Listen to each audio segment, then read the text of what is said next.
নব্বই দশকের বলিউডে যখন অ্যাকশন, রোমান্স এবং মিউজিক একত্রে দর্শকদের মন জয় করছিল, তখন অক্ষয় কুমার ও রাভিনা ট্যান্ডনের জুটি হয়ে উঠেছিল এক আবেগ ঘন স্মৃতি। টিপ টিপ বর্ষা পানির মতো গানের দৃশ্য আজও দর্শকের মনকে আলোড়িত করে। রাভিনার উষ্ণতা আর অক্ষয়ের সংযত আবেগ এক অনন্য রসায়ন তৈরি করেছিল।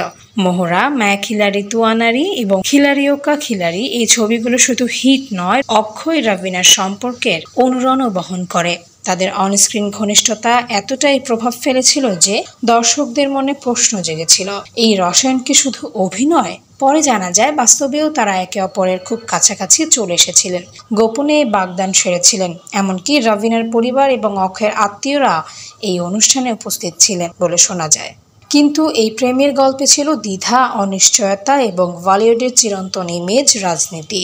1998 সালে রেডিফকে দেওয়া এক সাক্ষাৎকারে অক্ষয় বলেন, এটা শুধু একটা বাগদান ছিল যা পরে ভেঙে যায়, কিন্তু আমরা কখনো বিয়ে করিনি, এটা দয়া করে জেনে রাখুন। তবে ভারতীয় সংবাদ মাধ্যমে বিভিন্ন প্রতিবেদনে বলা হয়, শিল্পা শেঠির সঙ্গে সম্পর্কে জড়িয়ে রাভিনাকে ঠকিয়েছিলেন অক্ষয়, যদিও সেই সম্পর্ক বেশি দিন স্থায়ী হয়নি। রাভিনা, শিল্পা দুজনের সঙ্গে সম্পর্কের পরে টুইঙ্কেল খান্নাকে বিয়ে করেন এই অভিনেতা।